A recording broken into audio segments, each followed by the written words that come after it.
Shocking attack on Chennai doctor.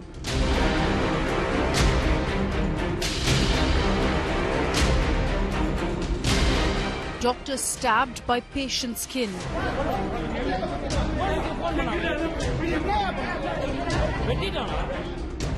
Minister first blames North Indians.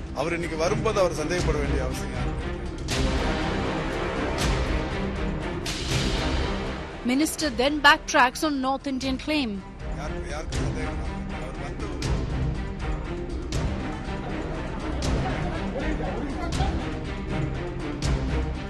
Doctor attack sparks protests in Chennai.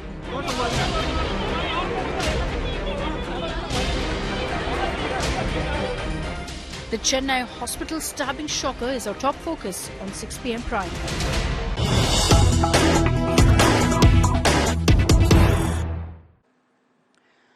And let's begin with breaking news coming in on the Chennai hospital stabbing that's been reported. The top medical body, the Indian Medical Association, has taken note of the hospital attack and in a detailed statement have condemned what's happened and again said that the medical profession is in disbelief. Strong laws are required to protect our medical staff, to protect our doctors. The IMA has been stressing on this for the last many months, keeping in mind what happened in the RG Kar hospital and now this incident of a doctor being stabbed in a Chennai government hospital. The IMA has said the need of the hour is for a security overhaul in hospitals. I'd like to bring in Sneha Modani, who tracks all the latest that comes in the health sector. Sneha, give us details of really what the IMA has said in their statement.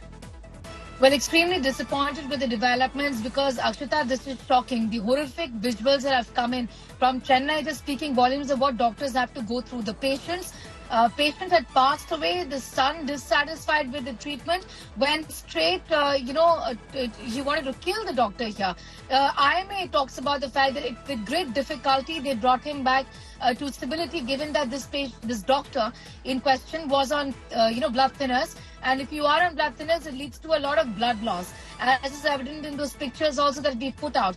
And, until just some time ago, we knew that he was extremely critical. Right now, out of danger, but this is a patient. This is a doctor who is, in fact, comorbid. Also, I would want to tell you, Akshita, since you mentioned RG Kar, it started even before that. And a demand for a separate law for doctors has been, in fact, made by Indian Medical Association for many years. In 2019, it was put off by the then government. But after the RG Kar rape and murder incident, remember the Supreme Court had set up a national task force to, in fact, examine the issue. And just 5 days ago, the task force had, in fact, submitted a report to the Supreme Court itself saying that there is no need for a separate law, a central law, because 24 states already have laws in place. But doctors... But a central law is essentially what the IMA has been pushing for, and with this particular incident, again highlighting that demand. Thanks, Sneha, for joining us with those details. More breaking news coming in.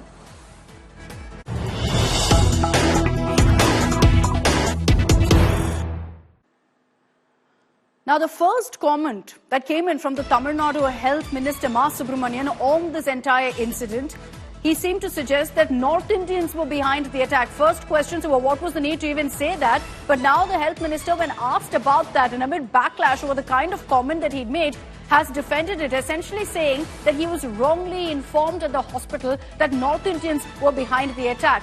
You'd think that it doesn't really matter what the identity of the accused is, but the Subramanian, the health minister, in his first statement on the incident says that North Indians are involved in the attack. After that, 1 hour later, he backtracked and said, no, that's not true. The stabbing accused is from Tamil Nadu and he's now been nabbed. But questions will be asked of why Subramanian, as a minister, someone who is holding the health portfolio, should be responsibly putting out statements, not believing whatever reports suggest, went ahead and made this confirmation as a minister and then had to actually backtrack. Listen in to what he had to say about why he made such a comment in the first place. நானும் கூட பள்ளிக்கரணையில் வேற ஒரு ஆய்வுல இருந்தப்ப எனக்கு ஓடி வந்து சொன்னாங்க. இயக்குனர் வந்து ஏதோ வடநாட்டு இளைஞன் சொன்னாங்க. அது தவறுதலா சொல்லப்பட்டது. வடநாட்டு இளைஞன் இல்ல. அவர் தமிழ்நாட்டை சேர்ந்தவர் தான். பெருங்கல்லூர் துறையை சேர்ந்தவர். அவர் பெயர் விக்னேஸ்வரன். இப்போ காவல்துறையினரின் கட்டுப்பாட்டில் பிடிச்சு வச்சிருக்காங்க. அவரை இன்னமும் கூட்டு போயிட்டு விசாரிக்க போறாங்க. So you've got the Tamil Nadu Health Minister now saying that he was wrongly informed by his team that these were North Indians involved. For starters, how does it even matter what the identity of the accused is? Whether they're from Chennai, whether they're from the north, how should it matter? Why is that the first statement that's coming out? Secondly, why the outrage, many are asking? It's quite simple. If a similar statement was made in the national capital, where someone had gone ahead and revealed the identity of the accused, saying they're from so-and-so state, and then it turned out they weren't, there would be outrage, saying, why are you going ahead and making these kind of comments, jumping the gun, one, and second, trying to go ahead and malign a certain state's identity. Now, that really is the question here, whether there was an attempt to go ahead and spread fake news. Now, a minister, remember, at a responsible position, has actually made this comment. 1 hour later, yes, he did backtrack. But for a health minister to put out this kind of fake news, half-baked information, is simply unacceptable. And that's, in fact, one aspect of the story that's now unraveling. In our next report, we tell you exactly what transpired in the Chennai government hospital at 10:30 this morning. Why was this doctor stabbed so brutally? 7 stab wounds, including to the head. It's a miracle that he survived this attack. A shocking attack on a doctor in a Chennai government hospital. A knife-wielding man stabbed an oncologist in this government hospital, allegedly after his mother's treatment didn't go as planned. Footage after the incident shows the accused, Vignesh, walking by casually and attempting to get away after throwing away the knife.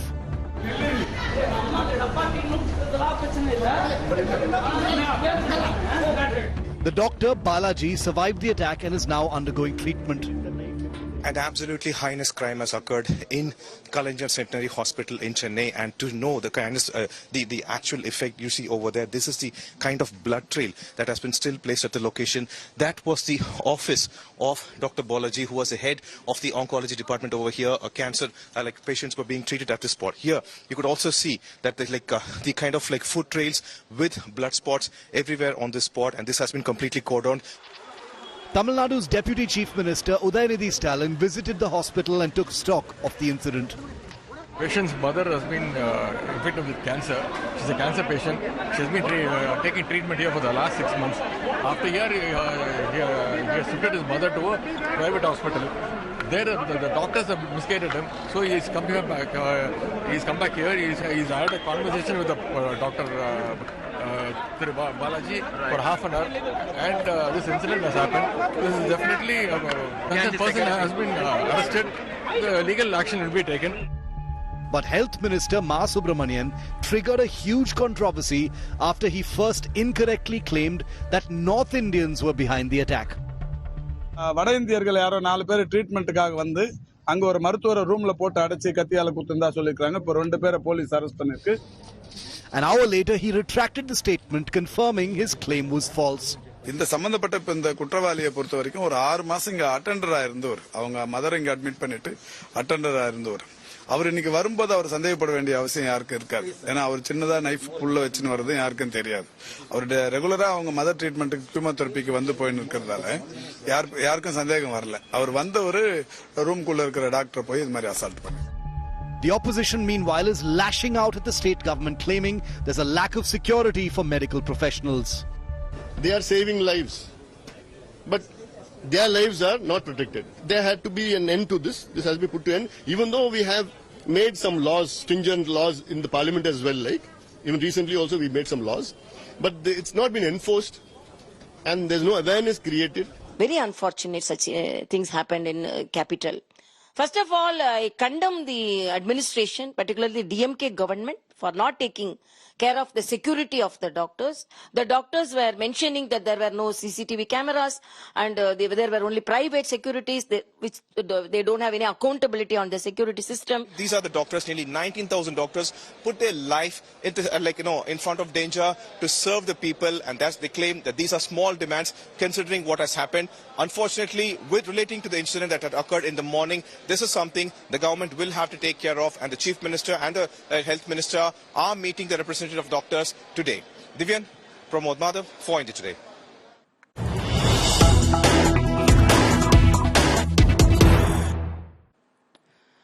So you've got the opposition in Tamil Nadu also up in arms over this particular incident, questioning what kind of safety, what kind of security measures are put in place in government hospitals.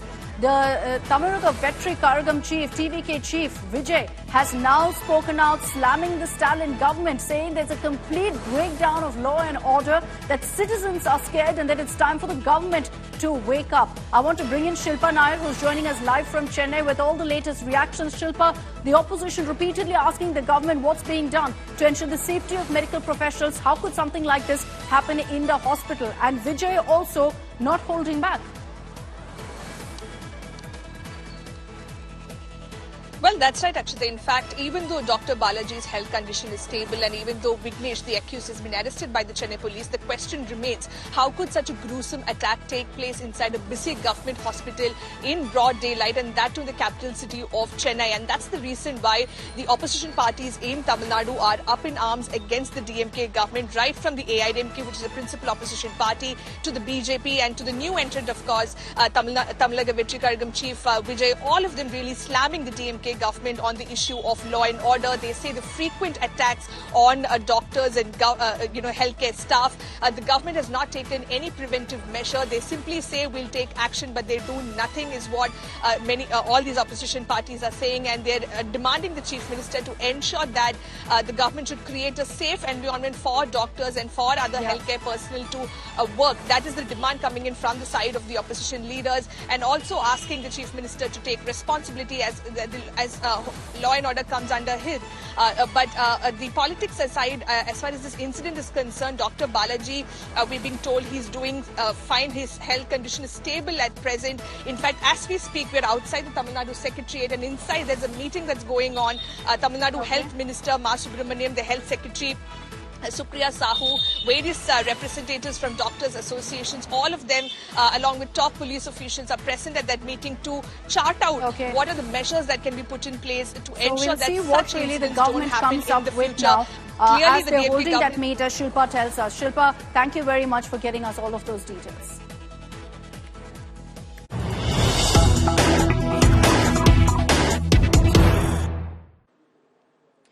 All right, let's cut across to the other big updates coming in today. It's curtains down on polling. Phase 1 of Jharkhand, the by-poll in Wayanad as well. The voter turnout numbers that we have at this point in Phase 1 of Jharkhand, which is 43 out of the 81 seats, over 64% voter turnout has been recorded. As far as the Wayanad by-poll is concerned, as of now, 61% voter turnout has been confirmed in Wayanad. But remember that those numbers will go up because this is data that the Election Commission has released just for, in fact, the last few hours. So the last 2 hours of polling, that hasn't been counted just yet. That hasn't been accounted for in these numbers. So expect the numbers of voter turnout for Wayanad right now at 61% and for Jharkhand right now at 64% to go up. But clearly, these numbers not good enough. Remember that Jharkhand Phase 1 polling is done. Phase 2 for the remainder of the 81 seats will take place on November 20th along with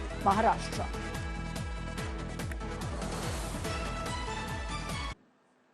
Okay, let's get to all that's played out in Wayanad today. I was there last week, and what you see behind me is an image of that spot in Wayanad of Churalmala and Mundakai, the worst affected parts of the landslide. And that's the #1 poll issue, which is why we reflected that in our studios as well. It's a #1 poll issue this time in Wayanad. People have come out in large numbers to cast their vote. As I told you, the voter turnout in Wayanad is at about 60%. We're hoping that number goes up further as well. But we saw earlier today Priyanka Gandhi Vadra camped currently in Wayanad, visiting polling booths as well, checking if polling is going on smoothly. Was seen briefly interacting with some of the voters there as well amid huge security. Now, besides that, remember, squaring off against us, BJP's Navya Haridas, and from the left, from the LDF, is Satyan Mukheri, all of whom are locals. So constantly, of course, they've been referring to Priyanka Gandhi as an outsider who's now come to Wayanad. 14 lakh registered voters were there in Wayanad.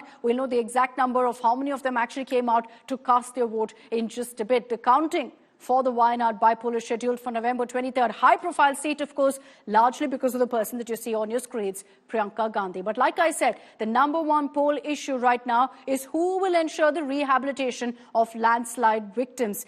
Shibimol visited one of the polling booths where these landslide victims came out in large numbers to cast their votes. Take a look at this ground report.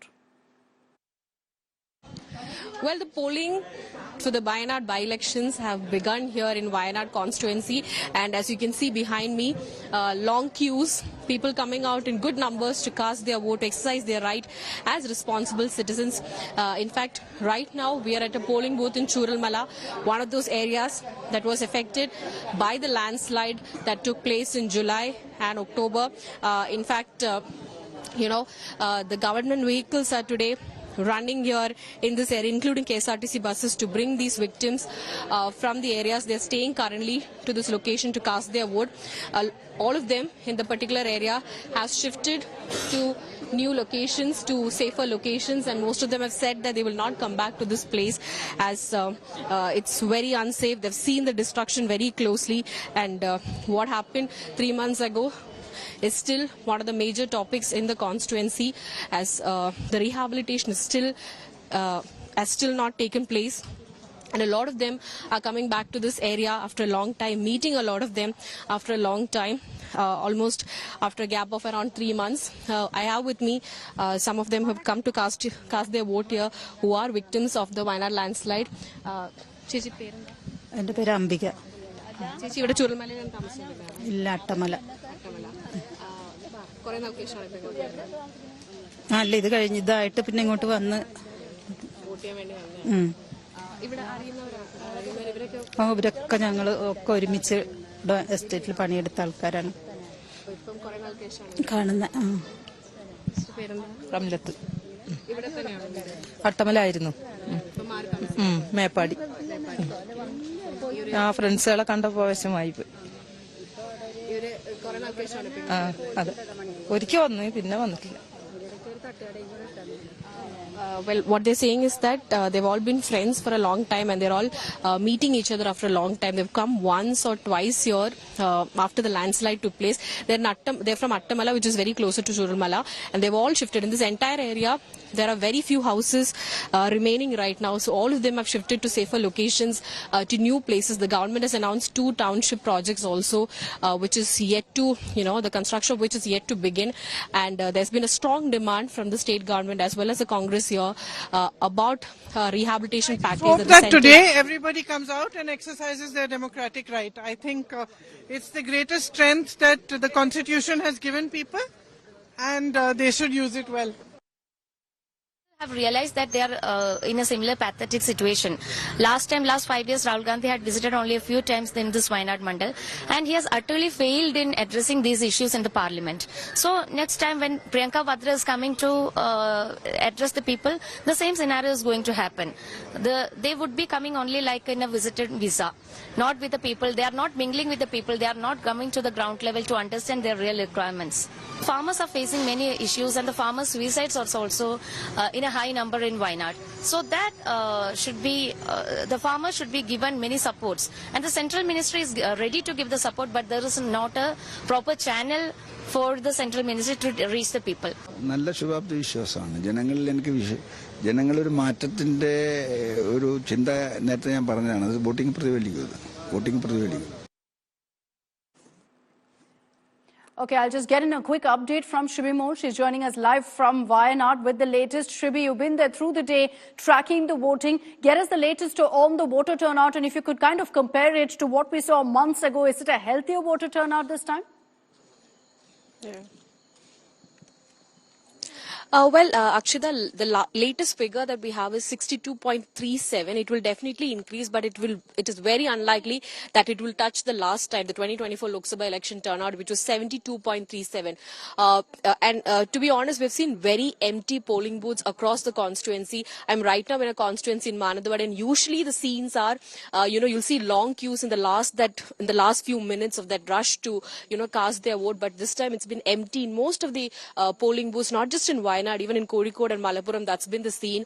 2024 Lok Sabha election, it was on a Friday, and there was many concerns raised by a lot of voters. But even then, we saw long queues, especially in the northern Kerala, in constituencies like Wayanad. Long queues even after 6 o'clock.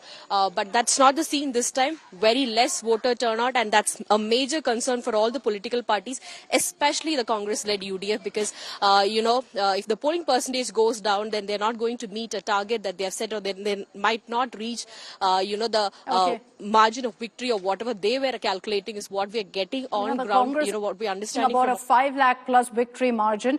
We'll have to see if that's really the case. And we'll have to see what the results really throw up on November 23rd. Thanks, Shibi, for joining us with those details. The land of waterfalls, the state of Jharkhand, are also polled today, or at least more than half of Jharkhand, as 43 of the 81 seats went ahead and had their say in this democracy. Phase 2 of elections in Jharkhand will take place on November 20th. But let me quickly round up for you all the updates, the polling day highlights from the state. Curtains down on Phase 1. Prime Minister Modi hit the campaign trail for Phase 2, flagging the dip in tribal population. Prime Minister Modi took a dig at the JMM Congress alliance, claiming the allies are hatching a conspiracy to disunite the SC, ST and OBCs. Cricketing legend MS Dhoni stirred quite a flurry while casting his vote in Ranchi. Fans flocked in large numbers for a glimpse of the former India captain outside the polling booth. Incumbent Chief Minister Hemant Soren cast his vote in Ranchi. He was joined by his wife, JMM candidate Kalpana Soren. Soren is aiming to secure his position as Chief Minister once again, bolstered by his leadership during the previous term.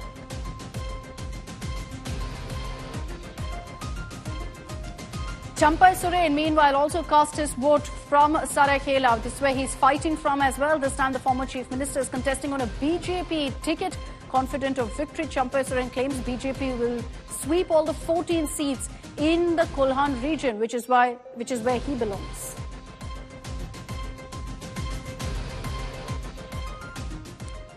And with those updates, I'm wrapping up this broadcast.